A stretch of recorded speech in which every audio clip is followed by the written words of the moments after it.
In this video, I'm going to show you the exact changes we made to cut our sales cycle in half for our agency. This isn't about using any sort of high pressure or gimmicky tactics. It's about removing the friction that's quietly slowing down your deals. I'm going to walk you through the 3 key bottlenecks we eliminated, as well as some of the psychological triggers we added that make our prospects feel ready to buy fast. So if you're tired of chasing leads for weeks, only to lose them on let me think about it, this video is going to hit home. Because here's the truth, the length of your sales cycle has nothing to do with your price. It's a reflection of your system. We've had prospects come in and invest anywhere between $10,000 to $30,000 with us within just 7 to 14 days of knowing about our company. So let's dive in. I'm going to show you the real hidden cost of long sales cycles and then how we fix that so you never have to deal with it again. So the first section we need to look at is the lead to purchase timeline. So there's 5 steps in this, and we want to get them in what's called the golden range. So the golden range is basically that area where they have enough time to learn about you, see the social proof, and understand your guys' unique mechanisms, but they haven't taken long enough to shift out of that golden range, and they start to sort of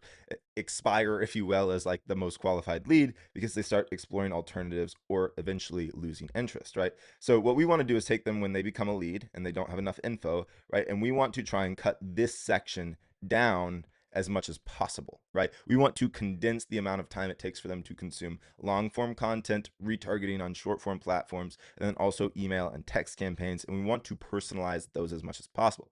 Because remember, a shorter sales cycle is going to equal a higher close rate because it keeps them in that golden range instead of letting them get past it and into the exploring alternatives or eventually loss of interest phase. So the next thing we need to figure out is how do we take a prospect from very cold to warm, but not let them get to the point where they're exploring other alternatives or actually lose interest. And so there's a process that we follow here. Here we have our graph, and we start on the left with a cold lead, and this is someone who maybe just opted in. And on the right, we've got warm, and the warmest version of this is obviously someone becoming a client and actually paying. So what happens with a lot of companies is there's a couple phases. You've got the no trust phase, and this is where they come in. They don't know really anything about you other than high level what you do. Then we've got the education phase where they're gathering information because there's this knowledge gap, remember, that's keeping them from actually converting.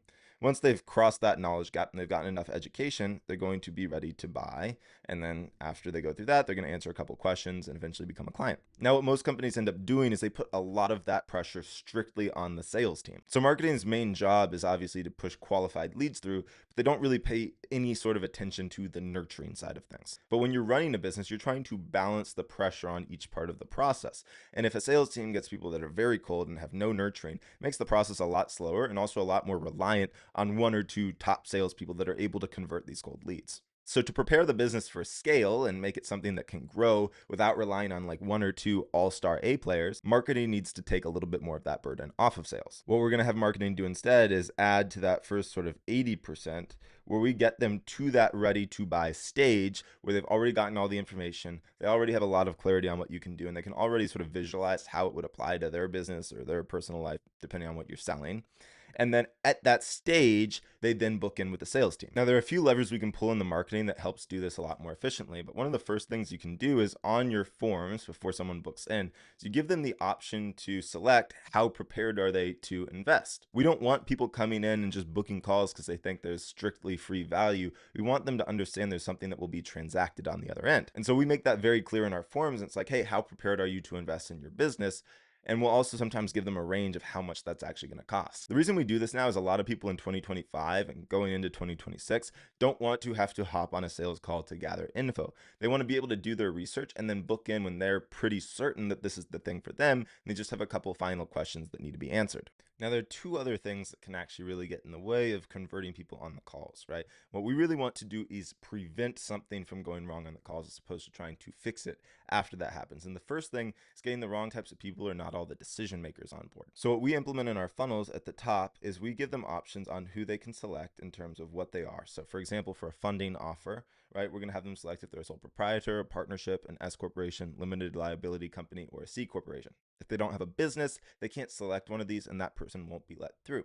We do something similar on the front end for our funnels when we have decision makers that are needed on the calls. For example, for something like a tutoring business, one of the things that we always implement is making it clear that it's required that both the parent and the student are going to be showing on the call. And it sounds so simple, but just adding that requirement and then also having a checkbox in the form where it says, will both the parent and the student be able to show, has boosted by 30% the number of people that show with both the parent and the student on the call. And so what this comes down to is that people don't know what you're looking for or what to expect unless you tell them. So even if it seems super simple and super straightforward at first, right, make sure that you make it clear to your prospects when they come through the funnel who needs to be on and who you can help, and do that call out in the headline, and then also double verify it in your form so that they know who to bring to the call and also who you actually service. So up until this point, everything we've done has been completely automated. So this has been adding things to the headlines, adding things to your forms, automated texts and emails, things like that to help nurture and also make clear who should be showing to the call. At this point, we're going to add a manual step, and this is where your sales team starts to become more involved because we want to double verify. So how this ends up actually looking is we take that person from the booking, they've submitted the form, and what we're going to do is we're going to have our salesperson come in, and after having automated both texts and emails, excuse my bad drawings here, after having both automated texts and emails confirmed, we're going to add a manual step where the salesperson will call in advance to make sure that all the decision makers will be on and any other pre-requirements that you need so that your closer isn't having times blocked out where they can't actually talk to someone who's qualified. Now, this does two things. One, people are less likely to respond to automated texts or emails. And so what we're doing is we're adding somebody personally manually calling them. And if they don't get a response on that call, that gives us a sign that the person's probably not going to show, and we can generally cancel that appointment or make it a free slot so they can get double booked to make sure that your closer doesn't have empty space on their calendar. And secondly, if somehow after reading the headline, going through the form, all of that, something wasn't clear, the setter can confirm that all people can show or that they fall under certain classifications so that you can actually help them. And again, even if the appointment showed, make sure that they're qualified when they show for your closer. Now, the last thing we need to add to be able to shorten this cycle is we need to add some sort of urgency, especially when it comes to some sort of service-based business, right? And it's higher ticket. People, if they have the option to stay and continue doing what they're doing for the time being, or pull the trigger right now on that investment and make a change, which is uncomfortable, 90% of the time, the person's going to choose to stay where they're at. And what changes that is adding some sort of urgency to the process. So there are a couple different types of urgency we can add, but the first one we need to do is internal urgency. So this is what's within the prospect that makes them want to make the decision themselves. And so there's generally three ways we can increase that and make them feel it a little bit more to create more drive for them to take action. So the first one is to do the math for them, right? So for example, if right now they're making 20K a month and they want to be making 50K per month, what you want to do is you want to extrapolate that math over a 12-month period and be like, hey, look at how much money you're missing out on by not making 50K per month right now. Right? If you have to wait another year to make 50K per month, you're losing $30,000 a month every single month that you don't change. Oftentimes people don't take the time to actually think through and process this themselves. And so having you kind of manually walk them through the math is very helpful in terms of actually being like, oh, wow, this is actually making me miss out on a lot of benefits. Now, the second one is show the transformation. So we want to be able to show testimonials of people that have come from a similar position and gotten to a similar goal that that person wants so that they can put themselves in that person's position. People understand stories, and that's how they're able to internalize messages and lessons easiest. And so we want to show stories of people in a similar situation getting the desired outcome they want to get so that they can put themselves in that protagonist situation and they're like, hey, I can do this too. It makes it feel a lot more real, and it makes them feel like I personally can do this as well, not just other people. And the third and final one is showing the cost versus value, right? So a lot of people are thinking from like this sort of price focused frame of mind. Cost is how much does it cost to invest, right? How much do I have to put into getting this support, losing the weight, whatever, right? But they're not looking at it from a value focus. People tend to focus on the negative side more than the positive. And so we want to shift that perspective from, hey, I'm just looking at the investment side of things to, hey, what does this investment actually turn out to for me on the back end? If we can show how the cost versus value equation is way in the favor of value, people are much more likely to pull the trigger because they're like, oh, wow, this is something I need to change right now so I can get that value as soon as possible and actually experience that change. And all of these are just part of the internal urgency that someone's going to feel that will make them want to change what they're doing. Now, the second type of urgency we want to create is external urgency. So give them a reason to do it now outside of just the internal drive to make a change. So as long as they have enough motivation of, hey, I want to change at some point, a lot of people wait for the perfect time. You've probably heard this before, there is no perfect time, but still in the back of people's heads, they're waiting for some sort of sign or some sort of reason to do it today. And so what external urgency allows us to do is basically create this sort of window opportunity of you just have a couple of days, a couple of hours, a couple of minutes, whatever it is,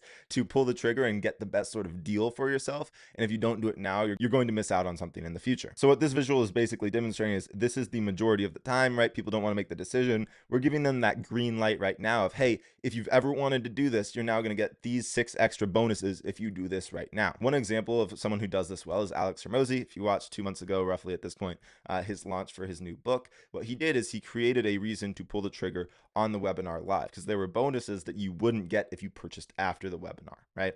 And so what we want to do is give them certain bonuses that they're going to be able to actually acquire, and give them a discounted pricing temporarily if they pull the trigger now, give them this sort of externalized feeling of like, now is the time to act, if ever. And that's going to force them to, instead of pushing off the decision, come to a either yes or no instead of a maybe down the line. And when it comes to a yes or no, suddenly there's a lot more pressure for them to think, okay, what do I actually want out of this? And most of the time, if they have that internal urgency, it's enough to get them across the line to pull the trigger and get past that sort of action threshold. And the final thing we use to push them across the line is creating external scarcity. Now, scarcity is a little bit different than urgency. Urgency is if you don't do it now, you're going to miss out on some bonuses, or you're going to have to pay more for the same thing. So pull the trigger now if you ever want to. Scarcity is a little bit more of a longer term effect, and it's basically intrinsic to your offer, a reason you can't service everyone. What we're trying to do is create this perception of a wait list. Because we do things so one-on-one and so direct to you, and it's all personalized and done for you, right? We can only work with 5 people this month, and if you don't get in this month, those spots might all get taken, and then we can't take you on board. When people get the idea that other people are taking slots and they're filling up fast, they want to get in before doors close, and there's a scarce amount of something, people are generally driven to grab it and hoard it. We're leaning into that here where, hey, if you want to be able to get one of the spots, well, the other 3 are already taken, we can only take 4, go ahead and snag this now, book your call now, let's take action now. If you don't have urgency or scarcity in your sales process, that's one of the main reasons people don't end up converting. What we're basically trying to do is lower their action threshold from a place of, this is so great, this is so perfect, this is exactly what I need, I would never want anything else, so why would I buy later, to a, screw it, this seems like what I want to get, this seems like it's going to solve my problem, and because now is the right time and there's a limited number and I do think I want this, I'm just going to pull the trigger now, let's go. If you can get someone to a point where they're like, screw it, let's do it, it's a lot easier for them to convert than having to make them feel like this was a heaven sent offer that nothing else could ever compete with, and they have to do it today because why wouldn't they? Now, if you'd like more hands-on support with your marketing or sales process so you can scale past $50,000 or even $100,000 per month while doing it extremely profitably and not running a headache business, there's a link to a calendar below you can book on to speak directly with me and my team. And if you're looking to outsource yourself from the business and the day-to-day of selling, I'm going to link a video here going through exactly how we build ultra profitable sales teams.